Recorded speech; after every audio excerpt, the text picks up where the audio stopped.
അന്താരാഷ്ട്ര അവയവക്കടത്തിൽ NIAക്ക് നിർണായകമായി കൂടുതൽ വിവരങ്ങൾ ലഭിച്ചെന്ന സൂചന. കസ്റ്റഡിയിലുള്ള മുഖ്യപ്രതി മധു ജയകുമാർ അന്താരാഷ്ട്ര റാക്കറ്റിന്റെ കണ്ണി. ഇന്ത്യയിൽ നിന്നുള്ള 14 ഇരകളെയും NIA കണ്ടെത്തിയിട്ടുണ്ട്.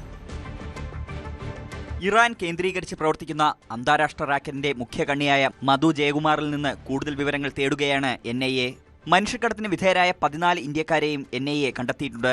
മധു ജയകുമാറിന്റെ കസ്റ്റഡി അവസാനിച്ചതിനാൽ കാലാവധി നീട്ടിക്കിട്ടാൻ വീണ്ടും കോടതിയിൽ അപേക്ഷ നൽകിയേക്കും. മധു ജയകുമാറിൽ നിന്നും കൂടുതൽ വിവരങ്ങൾ ഇനിയും ലഭിക്കാനുണ്ടെന്നാണ് NIA വൃത്തങ്ങൾ അറിയിക്കുന്നത്. മധു ജയകുമാറിൽ നിന്നും അവയവക്കടത്തുമായി ബന്ധപ്പെട്ട സാമ്പത്തിക ഇടപാടുകളാണ് അന്വേഷിക്കുന്നത്. നെടുമ്പാശ്ശേരി പോലീസ് രജിസ്റ്റർ ചെയ്ത കേസ് ഏറ്റെടുത്തതിന് ശേഷം കഴിഞ്ഞ വർഷം ഓഗസ്റ്റിൽ NIA കുറ്റപത്രം സമർപ്പിച്ചിരുന്നു. തൃശൂർ സ്വദേശി സാബിത്, എറണാകുളം സ്വദേശി സാബിത്, ഹൈദരാബാദ് സ്വദേശി ബെല്ലംകൊണ്ട രാമപ്രസാദ് എന്നിവരെയാണ് കേസുമായി ബന്ധപ്പെട്ട് പോലീസ് അറസ്റ്റ് ചെയ്തത്. 2019 ജനുവരി മുതൽ 2024 മെയ് വരെ കേരളത്തിൽ നിന്ന് ആളുകളെ കടത്തിയിട്ടുണ്ടെന്നാണ് NIA കുറ്റപത്രത്തിൽ പറയുന്നത്. ഇറാനിലായിരുന്ന മധു ജയകുമാറിനെതിരെ ഇന്റർപോൾ റെഡ് കോർണർ നോട്ടീസ് പുറപ്പെടുവിച്ചിരുന്നു. തുടർന്ന് ഇറാനിൽ നിന്ന് ഡീപ്പോർട്ട് ചെയ്ത മധുവിനെ ഈ മാസം 7-ാം തീയതിയാണ് NIA അറസ്റ്റ് ചെയ്തത്.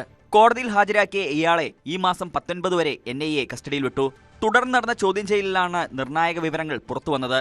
വൻതുക വാഗ്ദാനം നൽകിയാണ് ആളുകളെ ഇറാനിലെത്തിച്ചതെങ്കിലും സർജറി കഴിഞ്ഞ ശേഷം അവരെ കബളിപ്പിക്കുന്ന സാഹചര്യമാണ് ഉണ്ടായതെന്ന പരാതിയുടെ അടിസ്ഥാനത്തിലാണ് പോലീസ് കേസെടുത്തത്. സ്വീകർത്താക്കളിൽ നിന്ന് 50 ലക്ഷം മുതൽ 1 കോടി രൂപ വരെ ഈടാക്കിയാണ് അവയവക്കടത്ത് നടത്തിയതെങ്കിലും ദാതാക്കൾക്ക് നൽകിയത് 2 ലക്ഷം മുതൽ 4 ലക്ഷം രൂപ വരെയാണെന്നാണ് NIAയുടെ കണ്ടെത്തൽ. അതേസമയം മനുഷ്യക്കടത്ത് റാക്കറ്റിന് കേരളത്തിലെ ചില സ്വകാര്യ ആശുപത്രികളുടെ സഹായം ലഭിച്ചിട്ടുണ്ടെന്ന വിവരവും NIAക്ക് ലഭിച്ചിട്ടുണ്ട്.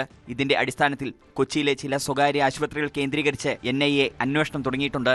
മനുഷ്യക്കടത്ത് സംഘവുമായുള്ള ആശുപത്രികളുടെ ഇടപാടുകൾ അന്വേഷണ സംഘം പരിശോധിച്ചു വരികയാണ്. ന്യൂസ് 18 കൊച്ചി. ഇനി തദ്ദേശ തെരഞ്ഞെടുപ്പ് വാർത്തകളിലേക്കാണ് നമ്മൾ കടക്കുന്നത്. നാട്ടിലോട്ട്